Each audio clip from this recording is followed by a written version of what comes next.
There you go. Okay, so thank you very much. Thank you, Sarah, and thank you for having me here, and thank you everybody for coming in. Because I think that in this post, pandemic time, I hope that I can say there's a post. It's so difficult to have people, back to the classroom or the lecture halls for seminars, and so I think it's really an effort. And today, what I'm going to talking is a paper that Paul also circulated in the email. So I hope I will just will not go into a lot of details of this paper, but I will just try to think a little bit more about the ideas before behind the paper. And I think Paul has has a very nice way to put it. Because both their paper and my paper, we are really using as quite consciously from in my case as sociological approach to try to understand the issue of migration. So my title is from global multiple migration of elite Chinese gay men to a sociological approach at the intersection of sexuality, class, and migration. So I think even though I'm a sociologist for many years, but I think because of this title, yesterday I forced to think, what is sociological approach? Anyway, and then I think maybe that the really sociological one is about the social historical context. We try to, put a lot of emphasis on how this, sociological, socio-historical context shapes individual choices, decisions, and actions. So I think in order to understand the migration experiences and dynamics of different groups of people, including this elite gay men that I'm working with, I think it's really important to first talk about their life conditions in China because of state policies and also social environments, and in particular also in relation to the family. So homosexuality in China was decriminalized in 1997, and in 2001 the state also removed homosexuality from the list of mental health. So in a way, there's some following the economic reforms, some liberalization, or increasing space for the non-normative sexual minorities to enact their sexuality. But heterosexuality is still hegemonic in the sense that for many people, especially China is huge in geographical areas. So while in cosmopolitan cities, maybe people who have now gradually heard about homosexuality, there's a lot of Western films and celebrity singers. But in tier, for example, 4, 5, or the rural areas, for lots of people, heterosexuality is still very hegemonic and remains the only imaginable way of life. And so social stigma against the sexual minorities, I think, is still very common. So, for example, there are a few large-scale surveys conducted by in collaboration with the UNDP, and what they found is that discrimination in the workplace, and also discrimination, for example, especially in state enterprise, is quite still very common, and especially stigma against sexual minorities living with HIV and AIDS. There's another thing about China, the LGBT, the sexual minorities situation is since 2012, the state seems to have tightened its control on the LGBT community. So there's a lot of social media crackdowns now.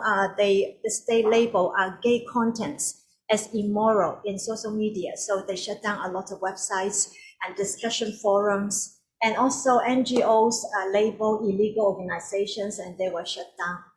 And there was a time when universities, were really very liberal spaces for students to mobilize and organize and campaigning for sexual minorities' rights. But very recently, the state has also started banning this type of activities within the university campus.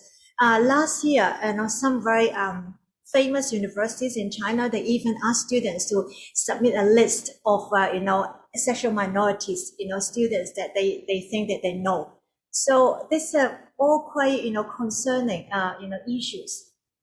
And another thing about the sexual minorities in China is really about the family pressure.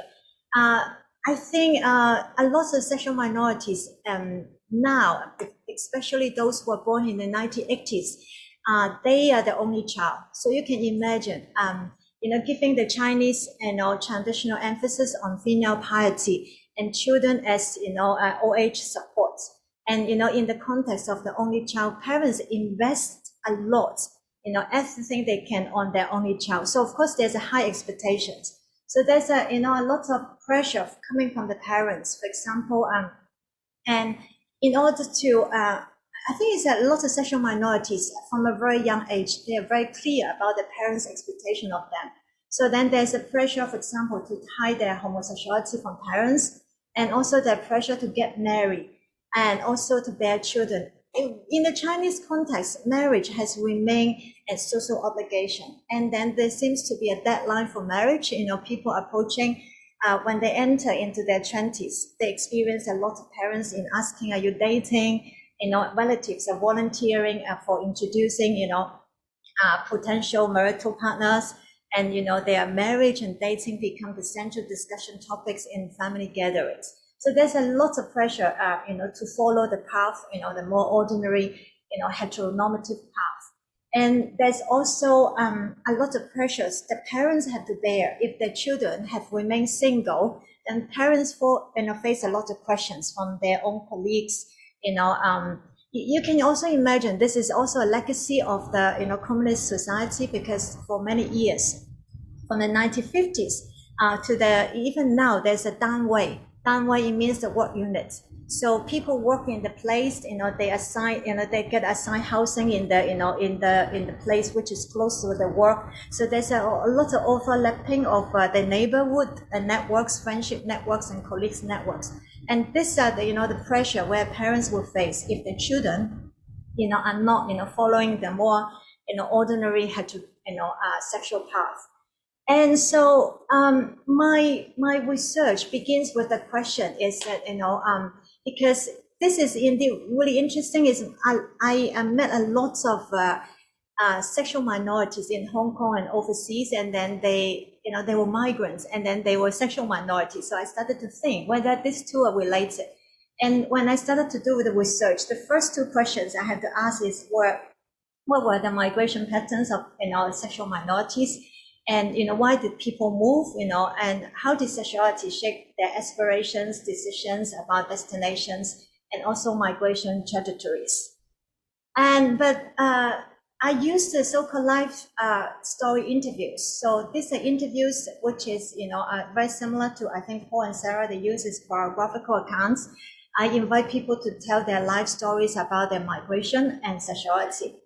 And so this paper is based on, 28 life stories, but this life story method, as I would say, it also is particularly interesting for me, to use a sociological approach to understand it. So I end up, when I was recruiting my respondents, I didn't specify social class backgrounds. So I only have two criteria. The first one is that they need to be self-identified sexual minorities.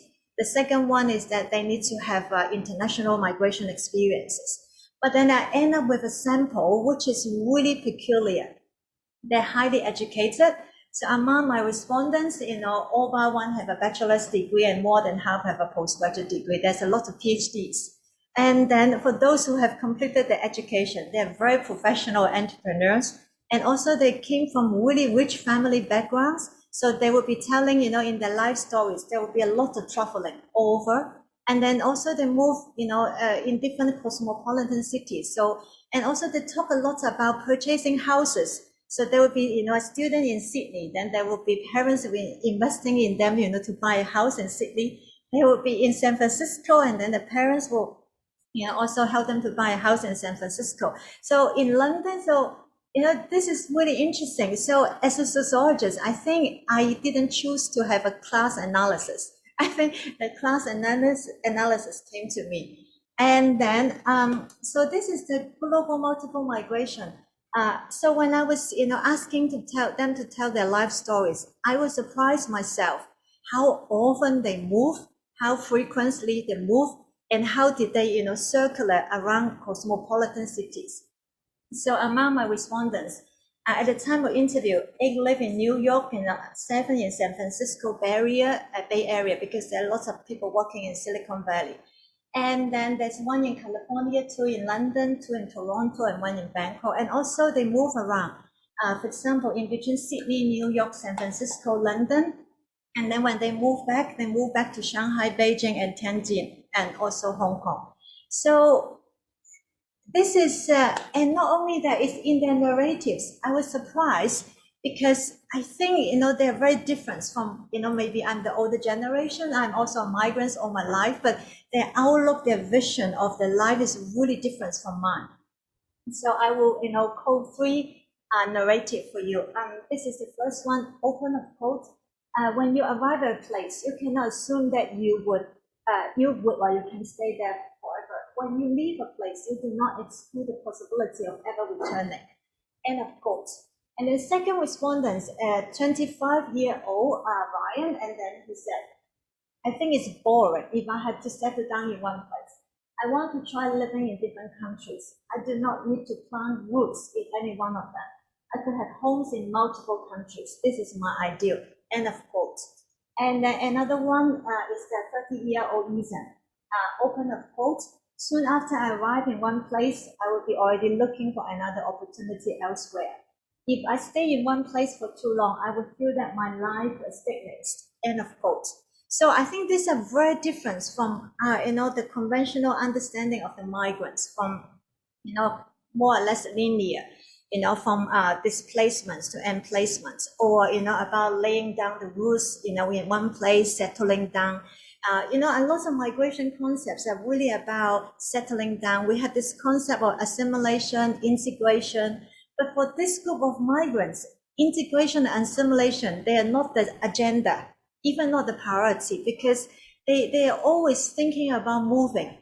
So moving is really their lifestyle. So I was thinking that I need to find a concept which can capture, their experiences.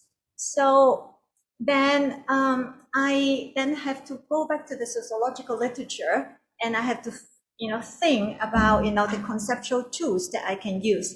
And then I look at 2 other literatures. One is about, migration as increasingly, open-ended and multi-directional. And the other one is the class and migration literature. So then I developed another 2 research questions. Is how did social class mediate the relationship between sexuality and migration? And the second one is how did migration then influence the negotiation of the identity of being a sexual minority in post-reform China? Now, I end up with this, a diagram that I didn't add to the paper, but then I think I can, I think it's quite neat to present here. Of course, here I think a central issue is about, really migration is part of the identity quest. And for identity, I think, Jackson has got in our paper in sociology, they have they see identity as doing. Sexuality is constituted culturally, interpersonally, and intraphysically, and addresses the actualities of everyday social practices. So I think what is really important is that to see how migration and their identity and sexuality shape each other along the life course or life stage. So here you can see, on the time, there's a T1 and then there's a TN. So it's really about, moving on time. For the social class, we tend to do, the concept of class as defined as its being and being perceived at the same time. So he has 4 major components in his class analysis: capital, habitus, hue, and symbolic power. So I drew a lot on, the concept of capital in this paper to understand, the particular experiences of this group of elite gay men. And then I also have engaged with more, some sociological or in migration, the major, types of forms of migration. For example, circular migration, onward migration, return migration, stepwise migration, and transnational migration. And I found a lot of overlap with this, more, identified forms of migration, but they didn't exactly capture, the experiences of my respondents. Especially, I think it's about the vision. For example, about stepwise migration, who developed this concept to understand, foreign domestic workers or so-called capital low migrants, because they didn't have the resources to go to their desired destination. So they have to walk up a hierarchy of destinations. But apparently in my sample, these people, they are not capital low. They have their resources. So they didn't need to walk up a hierarchy. They are moving, at the top of the, global hierarchy of locations. So I didn't think that it fits my, respondents' experiences. Transnational migration is often about, it's very similar, hardly with my respondents' experiences, because they're also, engaging with, beyond the national borders. But transnational migrants, conventionally, we also understand them that those who move and settle down, but maintain the links with their country of origin. But then my respondents, they don't even want to settle down. Okay, so, laying down roots is still a concern for transnational migrants. But for my respondents, this is not a concern at all. So I find it also difficult to really, use these concepts to understand the experience. Then I end up with a concept which is developed by Chau. Is to describe the Romanian migrants in Europe. And in this, Chau developed this concept called multiple migration. And in her paper, it was about how a combination of migration policies and social networks influence Romanian migrants' change of destinations all around Europe. And I found this really interesting is because I think it goes beyond a mere focus on relocation between two countries during a specific period of time. It also allows for the exploration of migration within an individual's lifetime, to review the visions of contemporary migrants, this particular group of migrants, and also their migratory patterns, increasingly open-ended and multi-directional. Okay, 5 minutes, thank you. And then I need to deal with the class elements. So then I found this concept of mobility capital that Moritz used in an article, I think it's in GenSeM.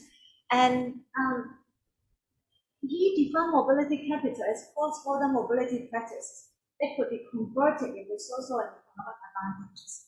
And of course, this is really also, he drew this concept from Bourdieu. And so I think, in this paper, I was looking at the relationship between mobility capital, economic capital, cultural capital, and also social capital, and how this facilitate and shape, my respondents' migration experiences. So, Moritz used mobility capital mainly to describe, more short-term business trips and, African migrants, because they use their, business trips or return homes to, for some, economic advantage. But I feel that this concept could be also extended to, look at this more longer-term migration. They are not long-term, but they are not the short trips. Not that you're going for 1 week or 2 weeks. There's somebody who is like, going to a place for 1 or 2 years and moving on. Okay. So I think, in my research, I found that the mobility capital really, they could be markers of status and success in the Chinese case. And it also enhanced cultural capital in the forms of better English proficiencies, prestigious degrees from globally acclaimed educational institutions, and intercultural competence. And also mobility capital can be converted into social capital in the form of developing transnational networks, or be converted into economic capital in the form of high income through access to better career and entrepreneurial opportunities in the global cities. And finally, it's a distinctive value for sexual minorities. They use it to validate their worthiness in their normative sexual identity. So I think I have another few minutes. I will talk about, so how did sexuality shape their migration experience? My respondents, they very consciously talk about, they use the migration to avoid social stigmatization. They want to move to places, which they call more enhancing spaces.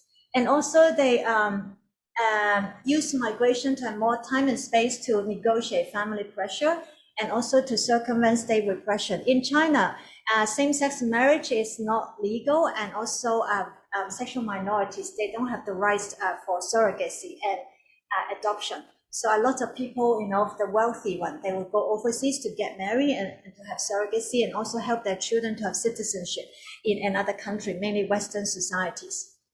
And also they use migration to achieve life goals, to have a non-heteronormative lifestyle. But social class, I think, of course, also mediate between migration and sexuality. And I try to understand this process. I think because of time, I will just be very quick. One thing is that a lot of these people from a wealthy background, their migration, in fact, reflects their family's aspirations for them. So there's an early socialization, that they have to go overseas to study. This is their destiny. So a lot of them talking about they're just having a joyride of their parents' aspiration for them. So the parents wanting them to go overseas to advance their career, but then they want to go take this ride and go overseas to have a non-normative sexual, lifestyle. And then also there's a lot of parental investments over a long period of time. So I think this is important. I would continue to develop the concept of mobility capital, because mobility capital is a form of capital because it's convertible to other type of capital. It also can enhance the values of other type of capital. But what I will argue is that mobility capital also requires a lot of investment and strategies and planning. So in order for them to go overseas, the parents will put them to international schools, very expensive, and language tutors, and also they engage in a lot of very expensive exchange trips, and so there's a lot of investment into it. Now, how the class mediate between sexuality and migration? I think we will skip this, is that they have a dilemma. This group of, similar to a lot of sexual minorities in post-reform China. They're not, maybe, the Chinese used to be really an obedience to the parents, but this generation, they're no longer like that. So they are very determined to lead a non-heteronormative, to lead a non-hetero sexual, not lead a non-heteronormative life and wanting to be accepted by society and family. So they have this dilemma, and in particular, they want to be accepted by parents, but they also think and believe that parental acceptance is conditional on upper class mobility. So they believe that the parents will only accept them as a sexual minority if they're really, in their term, outstanding or excellent. A Chinese term is called Yoshi. And so migration overseas for postgraduate studies is a means to achieve this upper class mobility. So we go back to this loop. Okay, I think so. It's sexuality, driven them to wanting to migrate, and of course there's social class, help them to achieve this. And for fourth class, also direction migration. But once they migrate, keep migrating, they produce mobility studies, which impacts on their class positions and also their sexuality. But then the class position, the upper mobility, also help them to be accepted as a sexual minority. So, going back. Okay, so I think this is my presentation. So I think to conclude, if you're interested, then this is the paper. Okay, so thank you very much, Paul and Sarah. Okay. Thank you very much, Susanne, for a very rich presentation that I'm sure will raise lots of questions from and comments from our participants. So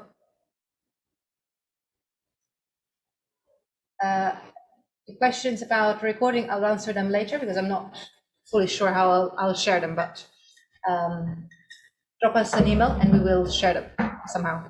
So I'd like you to introduce to our second speaker, as Paul Statham, Director of the Migration Centre here at Sussex, and Editor-in-Chief for the Journal of Ethnic Migration Studies. I can't find the presentation. I got it here. And Paul is going to present a paper that we've been working on, sorry, just trying to do two things at the same time. It's not working very well. Stay with me a second. Just have to open and close the PowerPoint for a second. A paper that we've been working on together on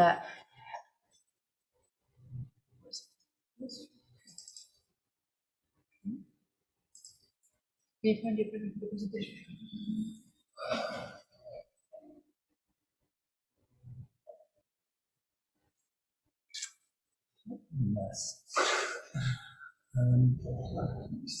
It's called.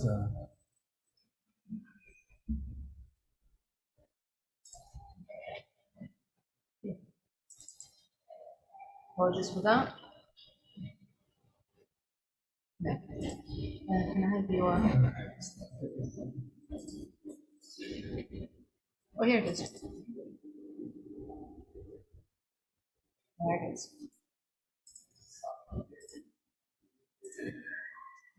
And then,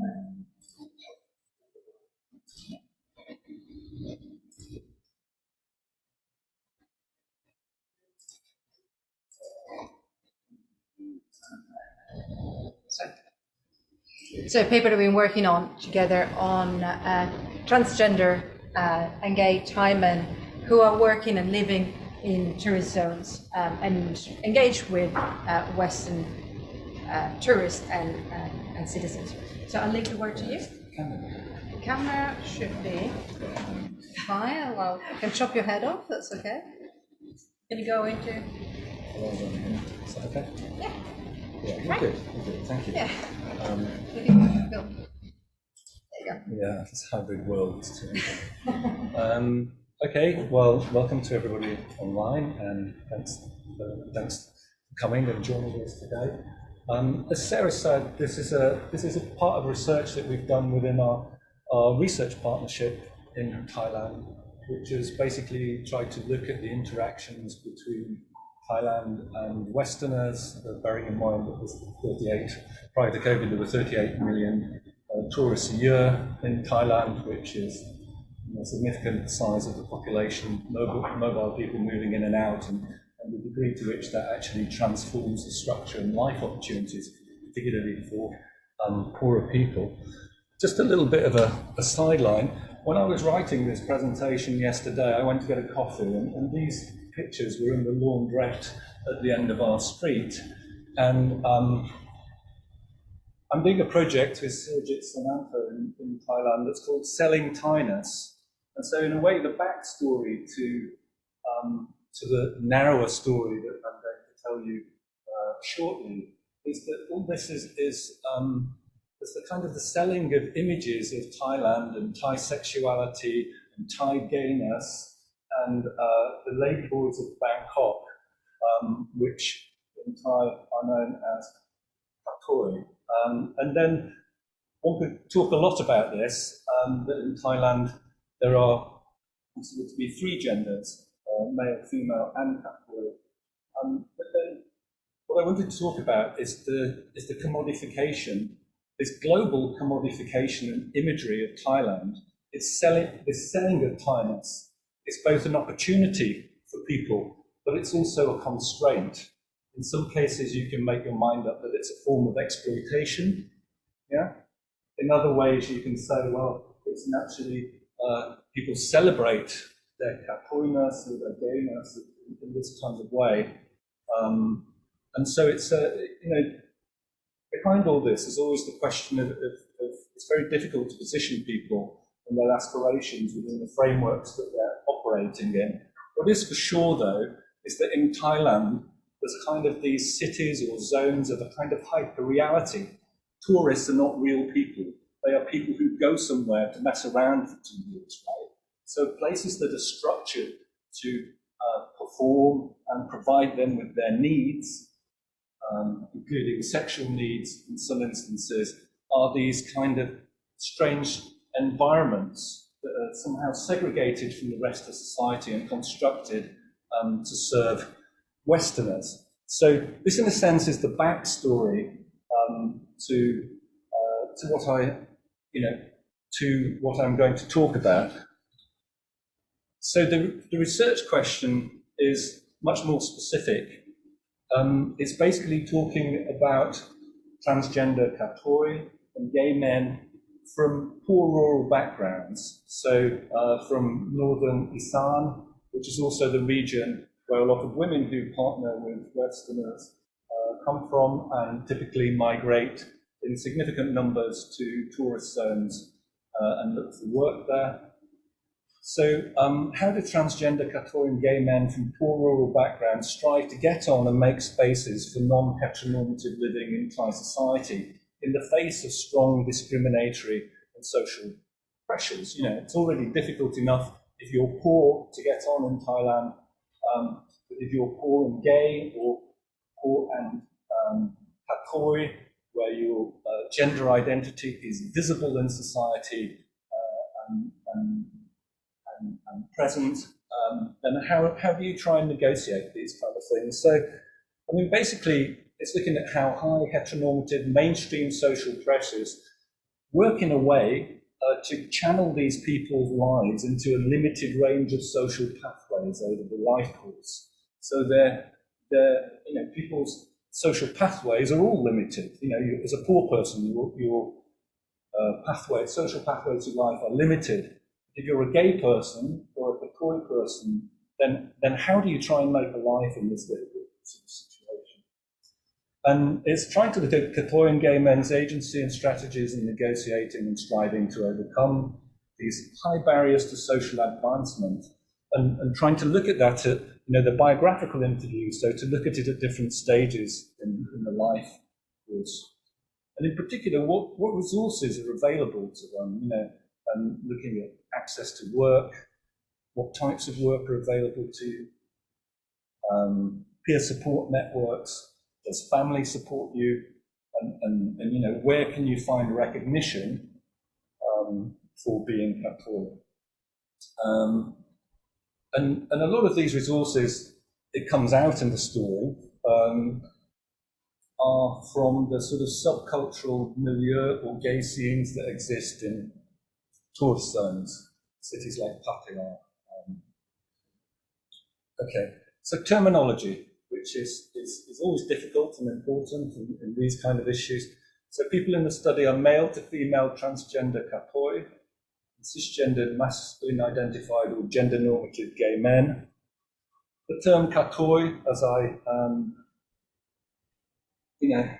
tried to point out in showing the picture of the ladyboys performing in Brighton, the word Kathoey is also double-edged. There are Kathoey beauty contests. People celebrate themselves as Kathoey. There's been a very famous Thai boxer who was Kathoey and very successful. We had a film made about him. But then, on the other hand, Kathoey is also a term of stigmatization. So, in a sense, it's a label that's in and of Thailand, and we use it because people also self-identify as Kathoey. So it's very difficult terminology. And so, having said that, I'll move on to using the terms. So Kathoey is a Thai-specific category. As I said before, in some senses, it's considered a third gender in Thailand. For people born with male sexual physiology who have a feminine gendered identity. The gay male participants are masculine identified or gender normative homosexuals. Why do we put these two groups together? Perhaps we shouldn't do, because they face different forms of discrimination. Discrimination against Kathoey is based on their non-normative gender presentation. Discrimination against gay men is based on their non-normative sexuality. What we actually did is we've taken a small sample of people and biographies from northern Isan, people of a similar age, they're between 30 and 50, to try and look at their life trajectories and then try and unpack to what extent the direction of their lives has been driven by social pressures over time. Now, the title of this workshop is Sociology, and there's brilliant work, particularly by Peter Jackson and his colleagues on queer theory studies, sociological approaches, on non-heteronormative sexualities and gender identities in Thailand and also beyond Thailand. It's really excellent work, and I've learned so much from that kind of work. It's extremely valuable, but it tends to unpack the individual transformative experiences of what being Kathoey and gay means in Thailand. And our focus is in a sense a different type of sociology. Klaus Eder, who was my thesis supervisor and a very famous sociologist at the time, said that sociology is looking at second level representation, so how people understand their own world put within a context, within a bigger context of social structures, social relations and environments. And that's how we study it. People have different views of what sociology, the view of sociology has changed somewhat, but that's the kind of direction that it's coming from. So a sociological approach to studying Kathoey and gay men's experiences of discriminatory social barriers at stages over the life course. So the study is really focused on interface between Kathoey and gay men and mainstream social relations in Thailand. So how do they fit into Thailand, rather than what is their individual experience of being gay or Kathoey? Specifically, it's looking at their agency to build what we call a sustainable non-heteronormative life when confronted by highly discriminatory and exclusionary boundaries. And how do we define this, a sustainable non-heteronormative life? Well, we define it in the paper as one, that an individual provides sufficient material resources to be economically viable, which is a question of perception, people can get by on different amounts, and sufficient resources of recognition and belonging, validating their gender identity in the case of Kathoey, or sexuality in terms of gay men. So it's a life that they see as being viable. Now, to address this, we go back to some classic sociology. Many years ago, I worked very much on opportunity structures approach and social movement research. Political opportunity structure is one of the biggest things. Prior to that, it was economic opportunity structures. The basic idea are the sets of constraints, structural constraints that exist in a society that give people differential access to resources and provide either incentives or disincentives to be able to do things. Now, going back and reading some of the classics of sociology, which I occasionally do, I came across social opportunity structure, which I'm going to talk about in a minute. And I think this is quite worthwhile as a concept for working with how people's lives are socially channeled. And I'll talk about that in a minute. And now, so we look at how all this plays out at 4 distinct life stages for a sample of Kathoey and gay men born into rural poverty about 30 to 50 years ago. So the life experiences we're talking about really happened prior to there being supported legislation or anything like that, which has only happened very recently in Thailand. People talk about Thailand as being a tolerant gay paradise and that, but, you know, to be frank, it's a gay paradise for tourists to a certain extent, yeah? So this idea of social opportunities. Social opportunity structure, talked about it a little bit, is a framework of socially structured means and rules available for individuals from a group to achieve their aims and interests, but are culturally defined, purposeful and goal-oriented. Okay. The idea actually comes from classic sociology, a book by Olin and Cloward from 1960. And what they were trying to do in that book is that if you go back and look at the classic by Robert Merton and his perspective on anomie, in those days sociology was always about anomie and suicide and things like that, a cheerful subject. But the idea of Merton was that social structures and marginalisation lead to exclusion and therefore anomie, and people become more depressed, and there was kind of like no way out of it. And against this, Olin and Cloward argued that some people, some poor people, can still succeed materially relative to other poor people who live around them by stepping outside of the mainstream that excludes them and using illegal or illegitimate, as they call it, subcultural social structures on location in their neighborhood as resources for empowerment. What does that mean? Basically, they were looking at criminal gangs in violent neighborhoods and saying that groups could actually gain access to these resources and get on in illicit ways. In some ways, that is similar to the work of Philippe Bourgeois on drug networks in East Harlem and that kind of thing. That's another classic. So that's the basic idea. Now, just to be clear, we're not trying to say that expressions of gender and sexuality should therefore be criminalized or considered illegitimate or illicit by association, although that's what a lot of states do, including the Thai state. The point that we want to bring out of the paper, though, is that tourist zones are zones of transgression. They transgress the norms of Thai society. If you look at lower middle class Thai society, it looks nothing like what's going on in Pattaya. And especially different from the elites who look down on the poor people.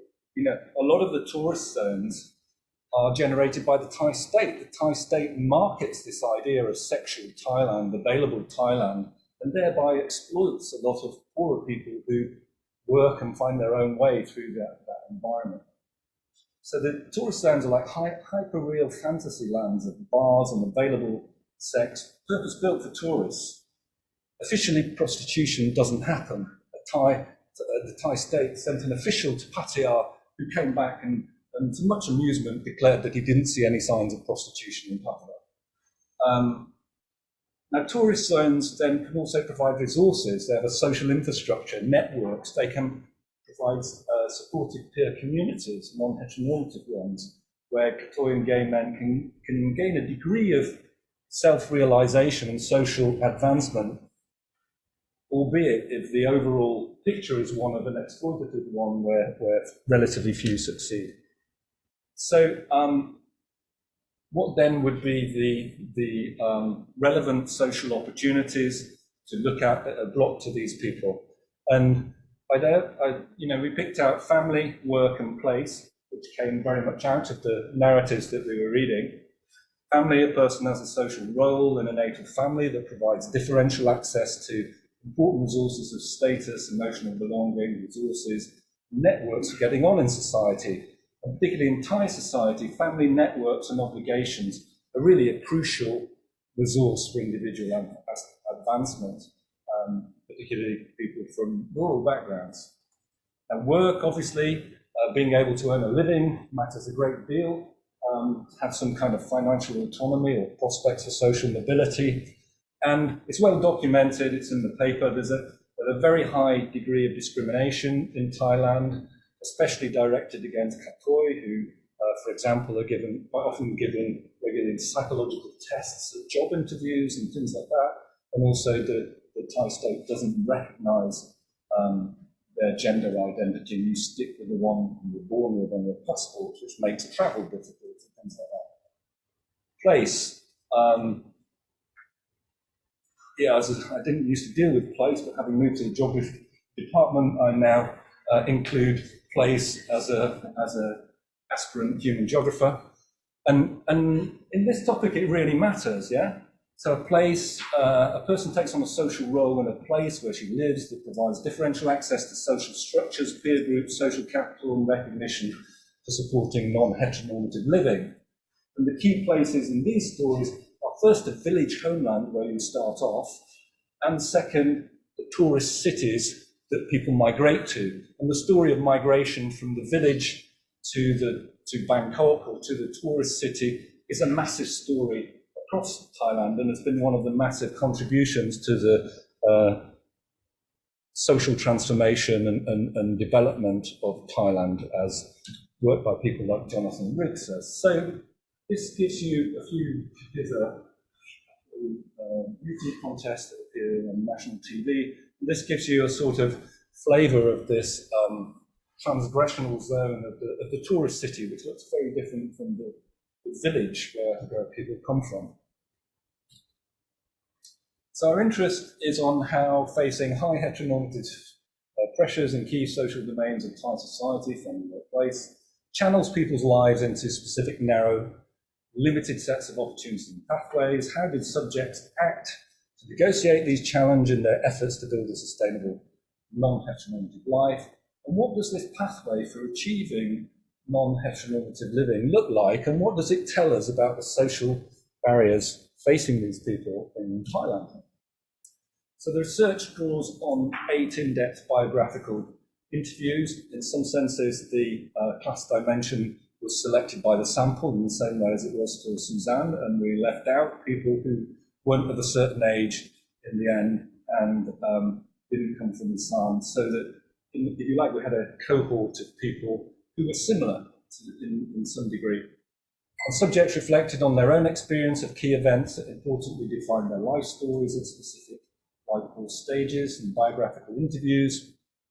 And they've also faced blocked opportunities, they faced double discrimination. So as peasants from northern Assam, whose skin colour is darker, who quite often speak loud, have different dialect, are looked down on by Bangkokians. And so it's hard to get on in lower middle class Bangkokian society in any case, but then on top of that, their efforts to achieve upward social mobility also faces discrimination against their gender and sexuality identities. The sample's not representative. The aim is to try and unpack what these people's worlds look like to them. And also, they are self-defined relative success stories in the fact that they are in established partnerships with Western men, which is defined as a jackpot, or the aim that people who are in this trajectory aspire to. But by looking at success stories, you also hear about how they got there and what the alternative world might have looked like as well. There's an awful lot of research on Thai women from rural Assam, but there's been very little on Kathoey and gay men. So the method, in a way, is then to split the biographical interviews up into 4 life stage narratives. And the idea here is that you can compare, if you have people who are a similar age, coming from the same background, have some kind of similarity, you can compare across the different biographies at different life stages to try and unpack what a life story of this type looks like. So starting with growing up in poor rural villages, which is talking about people's formative experiences. So what are the experiences of growing up in poverty, facing ignorance, often rejection by parents, a lot of discrimination and bullying by peers and at schools and that kind of thing came through in the interviews. An important thing is that in Thailand, families need to kind of keep public face in the village. So in Thailand, there tends to be a lot of tolerance of sexual variety, fluid sexual relations, partners, orientation, erotic practices. But all this is conditional on surface appearances being maintained in context, if you like. Now, particularly for Kathoey, whose gender identity is very visible, that's a big issue, yeah? What we tended to find with the people who were gay men was that they tended to hide their sexuality until after migration. So just give some, some thoughts on this. There was a lot of expression, obviously, of self-experience of difference, particularly from Kathoey. There was only me who was effeminate in the village. I was called Kathoey. Did not know what I was at that time, but I was happy to play with girls. And then a lot of marginalization and social exclusion within the village, sometimes mitigated by parental support, particularly from mothers, sometimes not at all. So the first example, I think my mother's known since I was a child, but she was always fully supportive. I was dressed like a woman when I was performing at some special events in the village, and then list them. She was the one who prepared my dresses, accessories. She never complained. Yeah, so there's a recognition that she had the right to complain in a sense. And then at the more violent extreme, I was very young. My father didn't like the way I am. He hit me and threw me, so I ran away to my aunt's house. Now, quite often, additional conditions were put on these people to remain within the family unit, if you like.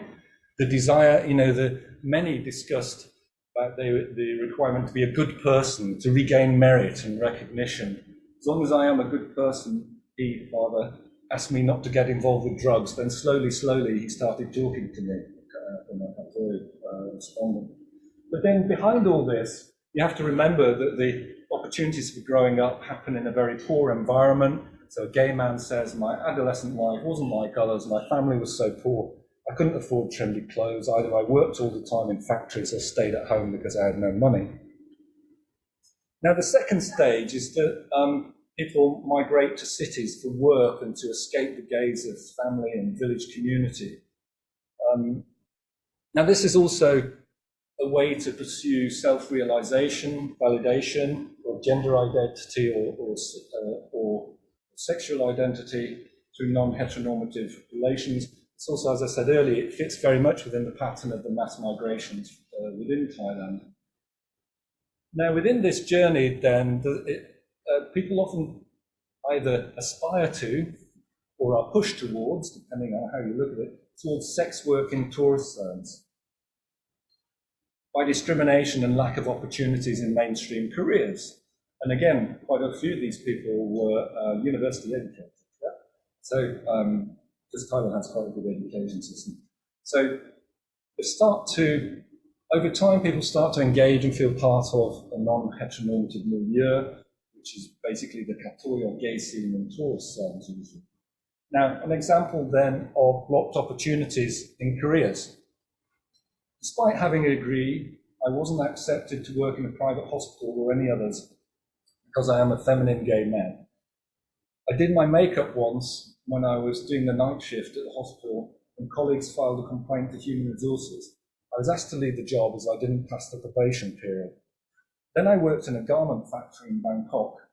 My friend told me that I could earn good pay in Pattaya, as there's a lot of foreigners out there and they pay you well. So you can see this is how work opportunities are restricted, and in a sense people become channeled into the sex industry. Sometimes they also take on being within the sex industry and the opportunities for sex there as a form of liberation. So again, that's an area that requires discussion. Another is sort of self-discovery through peer experiences. So they meet other people like them and begin to gain a sense of self-identity.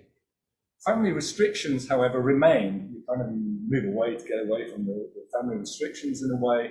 And then there's this example here where someone's in a relationship and there are calls because his partner's father is in the Royal Thai Police. And the relationship could jeopardize his reputation. He then has another boyfriend, but his mother asks him to end the relationship. So they never get away in mainstream Bangkok from these the claws of the family. So these blocked social opportunities lead to sort of social channeling into the sexualized typical Kathoey work in tourist zones. And there's a quote there where I talks about how he came into this. He started working in a bar, and then one day he was asked to go dancing on stage where it was under him. There's also a sense of freedom or liberation in these tourist zones, though, after the glum life before, maybe. So this gay man says, I come from a rural area where there is no neon light and entertainment. I remember the first time I walked by the beach. I felt it was a dream come true. I felt Pattaya was like New York. People dressed up nicely in the city filled with foreigners. I loved to interact with them, so I looked for any jobs to make a living there. Now, the next sort of stage, if you like, is when they start to build up a sustainable life on the scene. So over years, they learn the social rules for survival and how to get on within this strange environment, climbing the social ladder in the tourist scene. At the apex is the aspiration to establish a long-term relationship with a wealthy foreign man, and this sort of partnering is seen as a kind of ersatz job.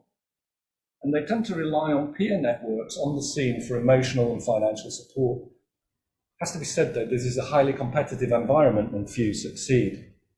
So the aspiration, the ultimate jackpot, is partnering a foreign man. I decided that I will fight. If things don't get better, I won't go back home. I saw some people who were uglier than me and they had a foreign boyfriend. Then why can't I also have a foreign boyfriend? And then the aims, again, they're largely material, to have jewelry, to not be looked down on by people who are wealthier than them. It should also be pointed out that these are not one-way exchanges, that their partner, their Western partners, who in most cases are much older, in many cases no longer have sex with them, that they quite often want to buy into the tourist scene, setting up a bar.